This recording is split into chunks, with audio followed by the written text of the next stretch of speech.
Greetings. This is Doc Ock coming at you live and direct from Black Facts Headquarters Central with another installment of Doc Ock at noon and 9.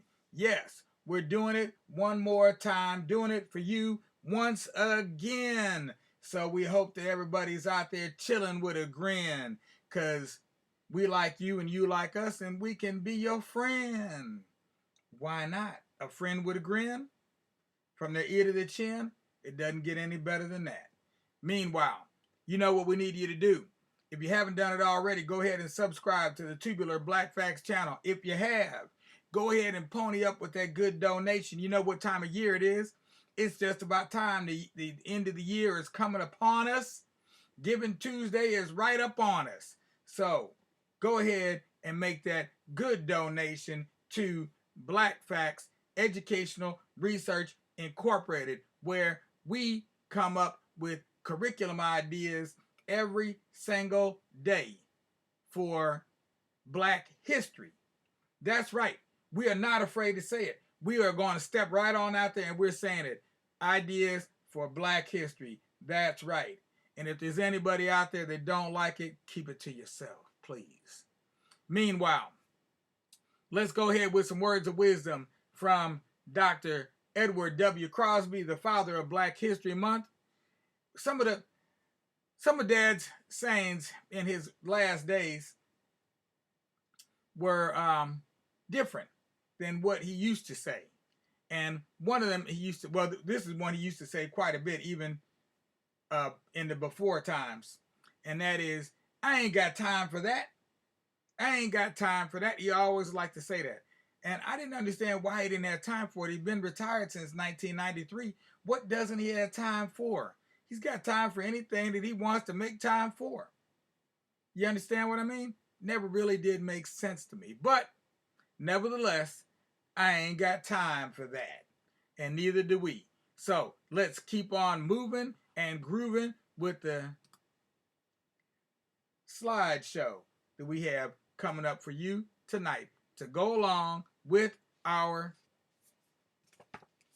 poem of the evening, coming out of the book Voice of Freedom, Fannie Lou Hamer. Fannie Lou Hamer. What's Fannie Lou got to tell us tonight? Oh boy, let's see. We read On the Move. Let's see, did we read Price of Freedom? Let's see, I might have read that one. Yeah, nope, didn't read this one. All right. The last one we read was called On the Move, and these are poems about voting rights. It's about the struggle for Black people to have the same rights as everybody else, such as the right to vote. That's something that was supposed to be guaranteed by the Constitution, but they put a clause in there, except if you're Black. And so this one is called The Price of Freedom. Before I could cast a single vote, I had to pay a poll tax I couldn't afford, and dodge the night riders who cruised slow as molasses past my house with guns after my name was printed in the paper. Too bad a voter registration card couldn't pay the rent. When Pap lost his job, we got by on $10 a week, raised by those young voting rights workers who opened my eyes to the change coming. I hopped aboard that train. There we go.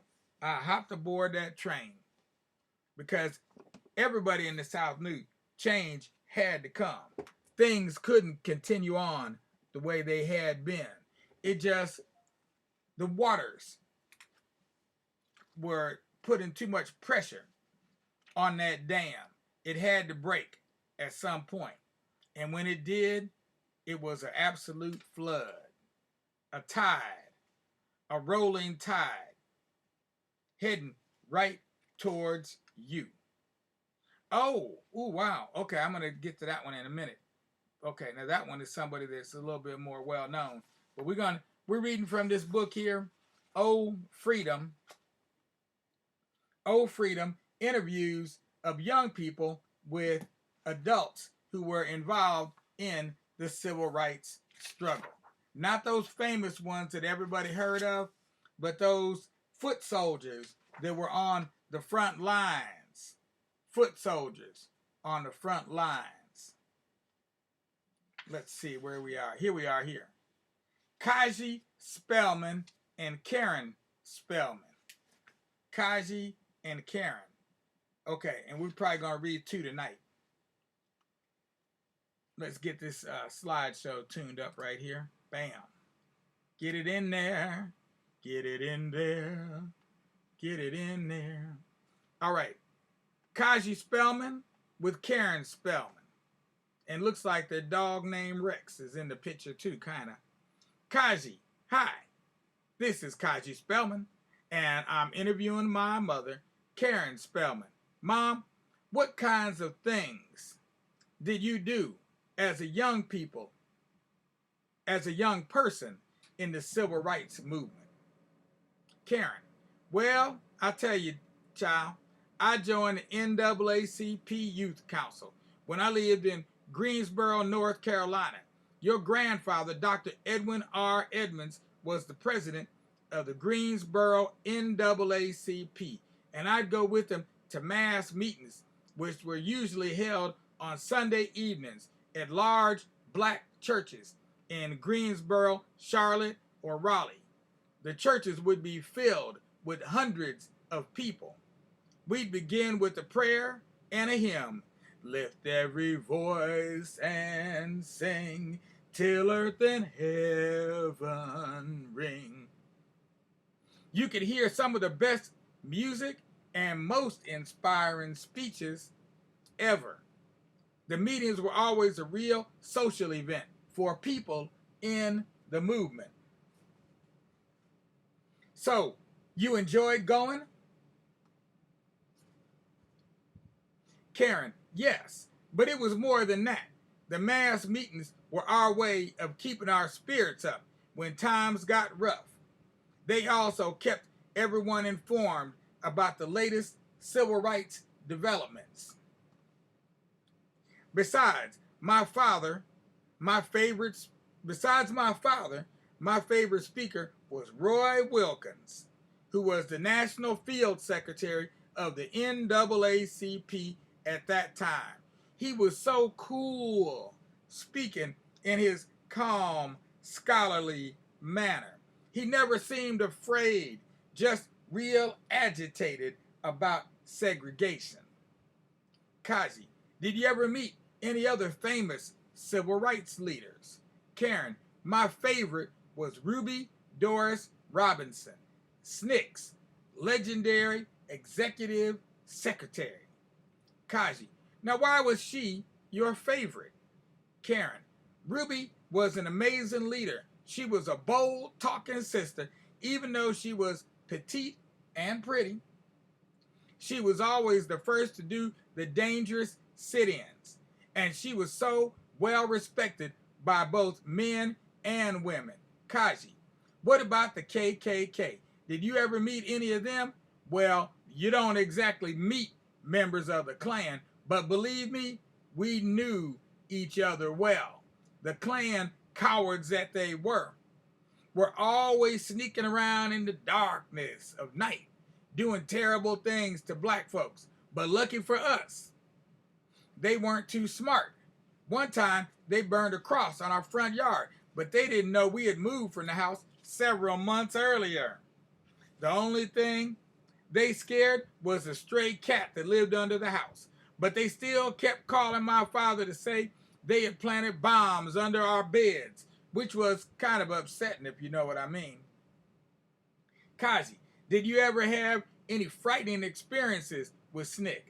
Karen, in 1966, SNCC set up the Lowndes County Freedom Organization in Alabama that ran a slate of black candidates for local office for the very first time ever, at least since the end of Reconstruction. During the day, we worked all over the county, but we slept at SNCC's Freedom House, a tiny clapboard house on a lonely country road. At night, Klansmen would drive by and shoot into the house, and they would wait by the side of the road behind bushes to ambush civil rights workers. If our lookout spotted a car with its lights off, the driver would push the gas pedal to the floor and zoom by the Klan car. What?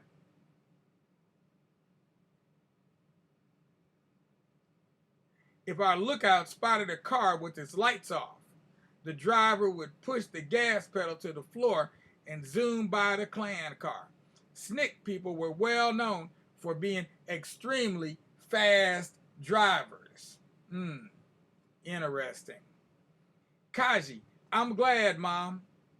Thanks for talking to me about the civil rights movement. Now, this next one here is our last one for the evening. This one is done by Ruth Welter with Bernice Johnson Reagan. And I got to meet Bernice on several occasions. She's really good people and an excellent singer.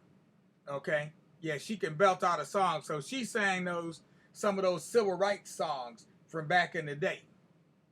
Ruth, hi, I'm Ruth Welter here with Bernice Reagan to talk about singing songs and the civil rights movement. Can you remember a time back then when singing gave you a special feeling inside? Bernice, yes, after they let us out of jail. Ruth, you were in jail? What did you do? Bernice, I was arrested marching for justice in Albany, Georgia. After they let us out of jail, I went to a mass meeting for people who were involved in marching and protesting. That particular night, a girl who was in school with me, so she was also a teenager, stood up and spoke about being put in jail and refusing to pay her bail. Do you understand what I'm saying here? See, bail, that's where you're in jail and somebody comes and pays some money and they let you out, and they call that bail. That's it, you're getting bailed out of jail. But this child, the people came with the money, and she told them she didn't want them to pay the bail. So she refused to leave. Ruth, what's bail? Well, I just explained that, right? That's when you pay an amount of money the judge orders so you can be out of jail until they have your trial. Ruth, why wouldn't she pay her bail? Bernice, because she wanted to stay in jail to make the point that segregation was really wrong.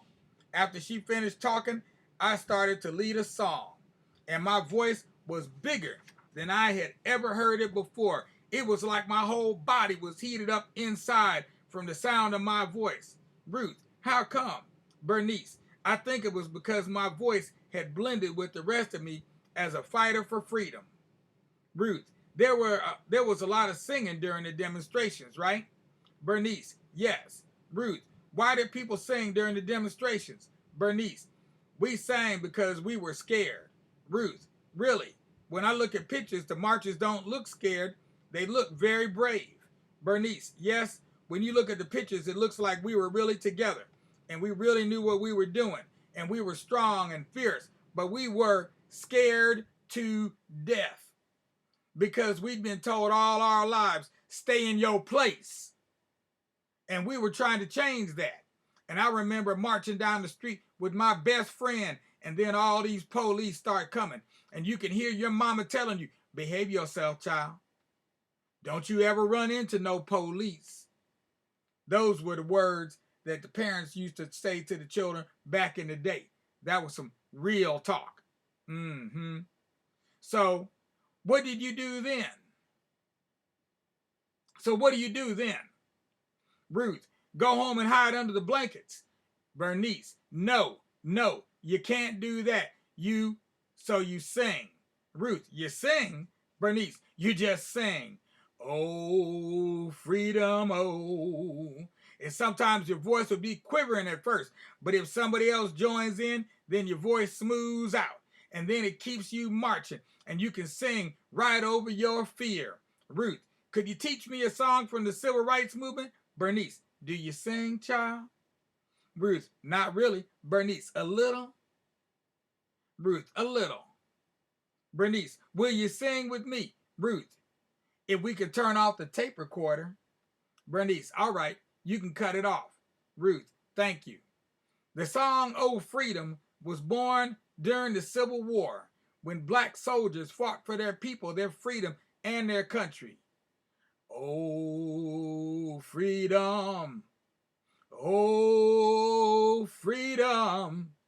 Oh, freedom over me. And before I'll be a slave, I'll lie buried in my grave and go home to my Lord and be free. No more moaning. No more moaning. No more moaning over me. And before I'll be a slave, I'll be buried in my grave and go home to my Lord and be free. No more mourning. No more mourning. No more mourning over me. And before I'll be a slave, I'll be buried in my grave and go home to my Lord and be free. No more weeping. No more weeping. No more weeping over me. And before I'll be a slave, I'll be buried in my grave and go home to my Lord and be free. No more sighing. No more sighing. No more sighing over me. And before I'll be a slave, I'll be buried in my grave and go home to my Lord and be free. Oh, what singing. Oh, what singing. Oh, what singing over me. And before I'll be a slave, I'll be buried in my grave and go home to my Lord and be free. And go home to my Lord and be free. And there we have it, y'all. The story of Old Freedom. The story of Old Freedom. Still fighting all these many years later for freedom. Still fighting not only to gain that so-called freedom, but to even just discover what exactly does freedom mean. Because in my book, something is free is something you don't have to pay for. So I always have to think about it and question, do I really want to be free? Because in my estimation, no, I don't want to be free. I want to be paid. That's what I want. It's time to be paid. Freedom time is over. Now it's paying time. Reparations is the way. And it's about time that we had our day. Not in court, but in life itself. A day when we get paid for all the trouble and all the bad times and all the bad experiences that we've had to deal with ever since. Well, in the meantime, children, while y'all think about that, I'd like you to do something for me. And it's real simple. It's real easy. All you need to do is go ahead and lay your little head down on your little pillow. And what's the word for it? Close your eyes and wait on that old sun to rise. And when you feel those sunbeams beaming down on your eyes, you'll know that it's time for you to rise and shine, oh chillin' of mine. That's right, because each and every one of you is my chillin'. All of y'all out there. That's right. And if you're not my chillin', then you're my brother or you're my sister. Either way, it's time to go ahead and lay our heads down and dream of a new day. Not necessarily the Martin Luther King way, but just dream on a new day, period. In the meanwhile, peace out without a doubt. We'll be back tomorrow with our playlist at noon. Playlist tomorrow night, tomorrow afternoon will be called Real Talk.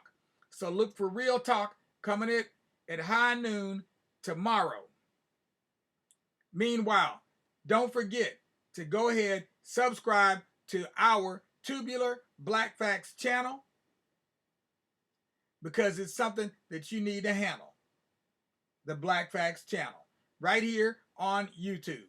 And if you've already done that, then go ahead and make a donation so we can continue on with this new vocation, because this is not about a vacation, it's about a vocation. We working over here, okay? We're working every day, we're working every night, and we're doing it all for you.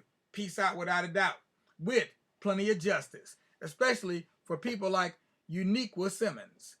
Peace out now.